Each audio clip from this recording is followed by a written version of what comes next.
Good morning, everyone. Welcome to Money Mondays. This is GPCOG's weekly webinar to connect our members and community partners to regional resources and funding opportunities. I'm Belinda Ray, the Director of Strategic Partnerships here at GPCOG, and I'm here with my colleague, Paul Johnson, who is the Economic Development Director at GPCOG.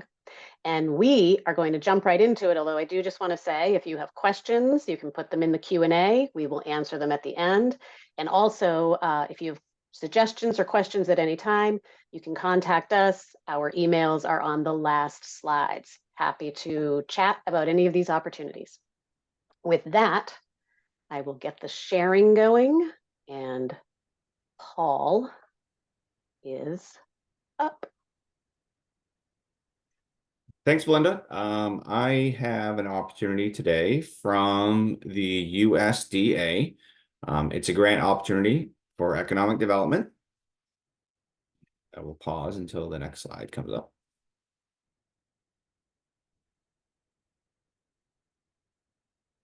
It is the Rural Community Development Initiative grant. And again, this link is active. So if you look at the slide deck where we send it to you, you can click right on it. But that is the exact name of the grant. So if you do some Googling, you should be able to have it pop right up for you.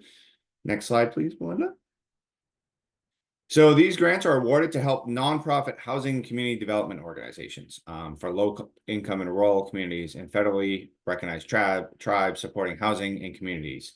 I will say right off the bat, in Cumberland County, it can be difficult to be designated as rural communities, but there are a few tracks that will work. And if it is something you're interested in and you want to know just geographically if you would qualify, I can help you do some legwork on that to understand better if it makes sense for you to apply. And this is a pretty exciting opportunity. It's pretty flexible. I'll just highlight the two big ones there. If you look at when it says it uses the word subgrantees, which means you can actually go ahead and get some of this money and turn around and actually grant it to other members in your community. That's a legitimate use. But you can see there how it's homeownership education and minority business entrepreneurship education. So if there are any like programs in their infancy in your area, or if somebody's been kicking around like, hey, is there a way that we can encourage homeownership? Is there a way that we can get a little bit more, let's say, fiscal education out there, or understanding how to run a business, or how to increase your credit score to make you more viable for actual when you apply for homeownership? This could be a vehicle where you actually say, okay, somebody's had the idea, and now we have access to funds to actually get it off the ground. And notice how it kind of can go two places. It can go to home ownership, and it can go to housing, but it can also go to businesses and entrepreneurship. So it has some good flexibility to it. The one barrier, so to speak, with this is it does require a match, and it does require a match with actual cash. So you cannot use an in-kind match. You do need to essentially have some cash on hand that would be matched 1-to-1 for this grant. But if you don't have any money right now and you're thinking, well, that pretty much disqualifies me, this is a great opportunity you can partner with a local bank. Lots of times local banks are looking for opportunities like this to be involved. So if let's say you're gonna decide you're gonna launch a whole new series of classes that your residents can take and come out the other side and become more viable to open up a business. You could ask for a $50,000 grant here, and at the same time, you could try to approach your local bank and say, hey, we're looking for this grant. Can you match these funds? And then that way you have $100,000 to start your initiative. So even though there is a match requirement, it is a barrier, but oftentimes what it does, it kind of forces you to think outside the box and say, hey, how can I double the amount of money that I'm applying for? And I think that might be it. You can see that they're $50,000 to $500,000. So they're pretty, quote, small grants. There is quite a bit of money available. I suspect there won't be a ton of applications from Maine. So I think that if you do take your time to do it, then you can probably at least be competitive. The application deadline is mid-July, but I glanced at the application and it's not too rigorous. So I think it's something that even with a match request, if you can get some sort of soft agreement with a bank or a handshake deal, that might get you enough to be able to apply, so to speak, and get you to the evaluation process. Okay, Belinda, with that, I will hand it over to you. Okay, thanks, Paul. So first today, I just wanted to revisit ATIP, the Active Transportation Infrastructure Investment Program, to let you know the deadline has been extended. The original deadline was today, but you now have another month, which could mean they're not getting a lot of applications. So get in there. It could be very competitive. If you are interested, you have an active transportation infrastructure project you are looking at, check out our May 20th Money Mondays. That link is active. When you get the slides, you'll be able to click it, and you'll be able to see all about that and figure out if you want to apply. Now, today, I wanted to talk about the National Endowment for the Arts Our Town grant. And this is a creative placemaking grant. And what they do is they fund projects that use arts and culture to advance community objectives, and strengthen communities overall. A couple of placemaking examples there. Those birds in the center are over on the back cove. I just saw them. They went in last Thursday, so they're very cool. Get over there and check them out. This will fund things like planning activities, and it has to involve arts, remember. So if you have, say, an artist or a designer facilitating some community planning, public art planning, that qualifies. Design processes, if you are designing a new public space, that is something our town can help to fund if it's involving arts and culture to help create this space that will strengthen the community. Things that support the creative economy through creative business development, or community building and arts engagement activities. Those things all qualify and can be funded with this grant. They don't define the projects they will fund really specifically. They don't give, concrete examples in the grant information, but they do say that the project should have an equity focus. It should lay the groundwork for some kind of long-term systems change. Needs to be really specific to your community. They want to make sure you know your community and this is going to work in your community, and it's very individualized. And there has to be a robust community engagement project. Projects can, on this second side, it can be a brand new activity, or it can be continuing something you've been doing in a new phase, or it can be to help you establish relationships across sectors and build relationships that are going to strengthen your community. This is all very vague, I understand. So I have some concrete examples here to help you see what has been funded. The creative bus shelters in Portland. You've either heard about them or seen them. One of them even won Best Bus Shelter in the United States and got some funding, some additional funding there.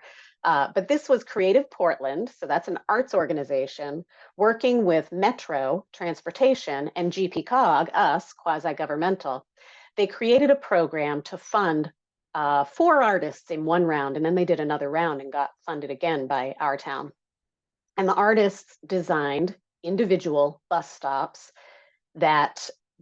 so when you're talking about strengthening community and advancing long-term systems change, look at those goals at the bottom. They were doing this arts project, but it was encouraging multimodal transportation, increasing ridership for Metro, promoting awareness and social acceptance, and celebrating diversity and inclusion. So you can start to see what kinds of things we're going to fund here. Another one, also in Maine, is happening right now. Meeting House Arts in Freeport got funding to do this really cool documentary project. And what they are doing is asking Freeport residents and businesses to take photographs or submit writings that really talk about what they think makes Freeport unique and important. And so through this grant, they are providing camera and journal kits to people as they want them. People are submitting now through July 1st.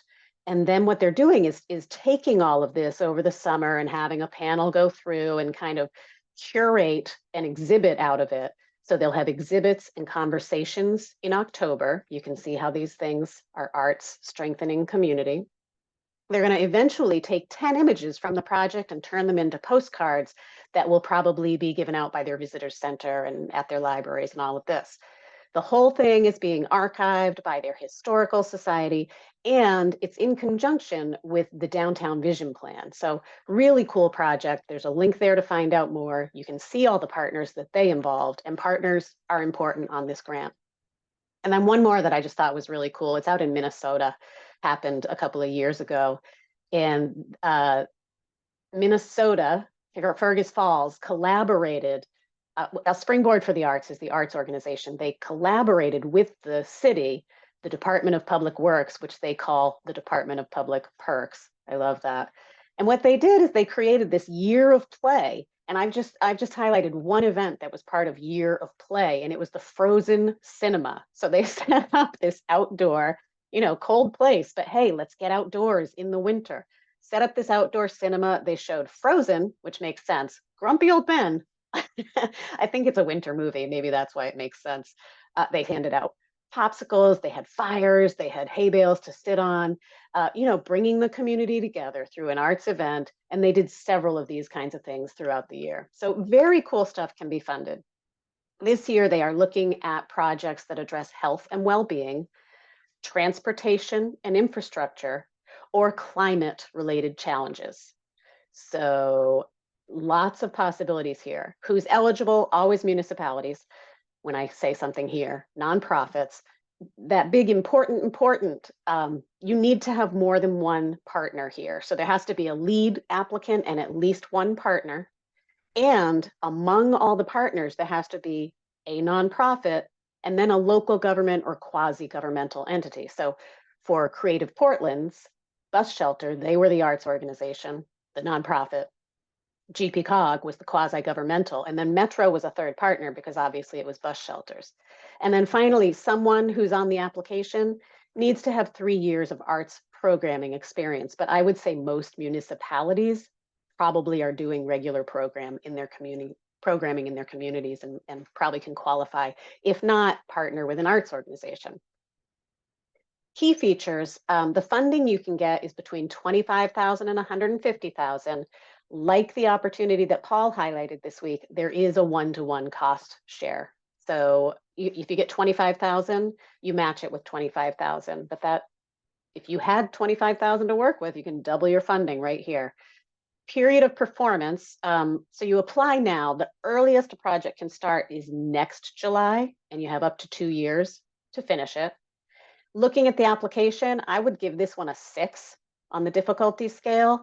It's a fillable form online, and it has very clear instructions. This is not written in that grantee voice that is really hard to figure out what they're asking you to do. It's really clear, but you've got to coordinate some partners. So that can be the challenge here. And it's, kind of long, but you have 4 weeks, and I think if you get started, you can definitely do it. Oh, I'm sorry, you have like 8 weeks. This one's due August 15th. So very long time to do it. Great opportunity. To find out more, I have 1,000 links here. They have Q&A sessions coming up. You can get into one of those to learn more. There are descriptions of recent winning projects, including 4 that are from Maine. There are examples of the focus area projects. Remember, I said health and wellness, transportation, and climate. You can get examples of those as well to help you figure it all out. So that is the opportunity that I have here today. Here are our emails. And again, when you register for Money Mondays and come to these or we have your email, we will send you these slides at the end so you can review it. And all of our recordings go up on our website so that you can see those as well. That is what I have today. I don't see any questions, Paul. Do you? No, and it's 9:15, so we're running a little. Quick, We're get running out. too much on time.